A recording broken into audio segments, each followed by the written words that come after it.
Excellencies,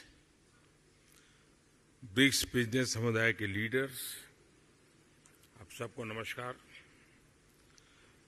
मुझे खुशी है कि दक्षिण अफ्रीका की भूमि पर रखते ही हमारे कार्यक्रम की शुरुआत ब्रिक्स बिजनेस फोरम से हो रही है। सबसे पहले मैं राष्ट्रपति रामाफोसा को उनके निमंत्रण और इस बैठक के आयोजन के लिए बहुत बहुत धन्यवाद देता हूं। ब्रिक्स बिजनेस काउंसिल को 10वीं वर्षगांठ पर बहुत बहुत बधाई और शुभकामनाएं देता हूं। पिछले 10 वर्षों में ब्रिक्स बिजनेस काउंसिल ने हमारे आर्थिक सहयोग को बढ़ाने में बहुत महत्वपूर्ण भूमिका निभाई है।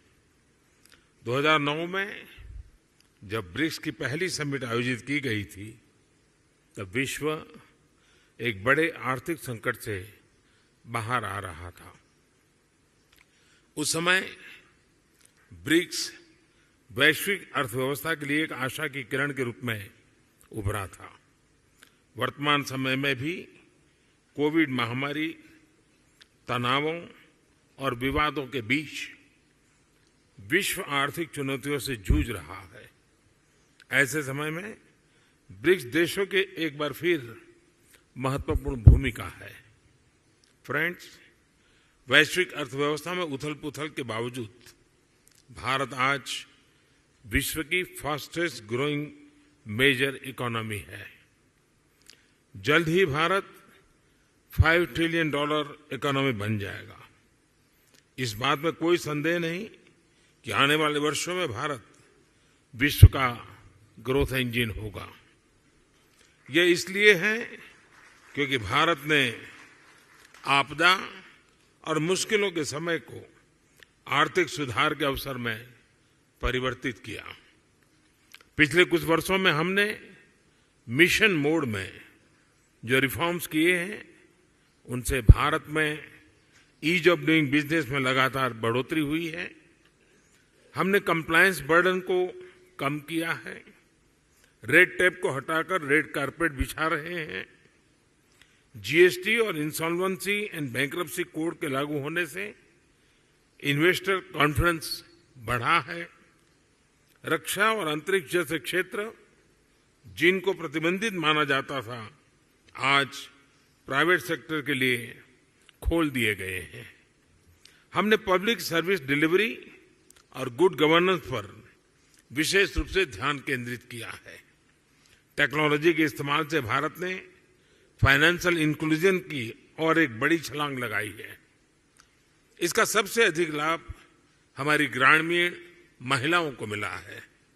आज एक क्लिक से भारत में करोड़ों लोगों को डायरेक्ट बेनिफिट ट्रांसफर किए जाते हैं।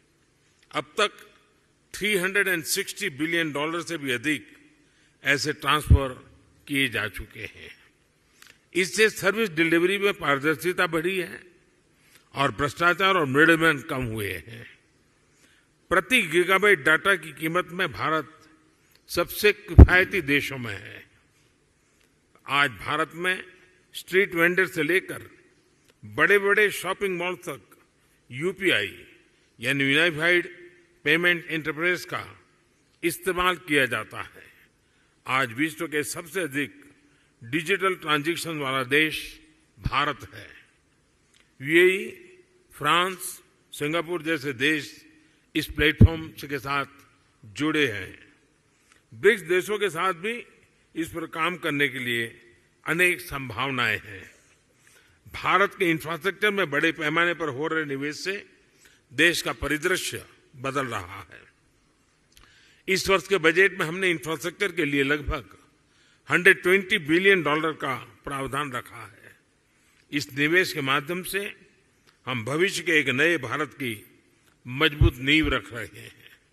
रेल, रोड, वाटरवे, एयरवेज हर क्षेत्र में तेज गति से बदलाव आ रहा है।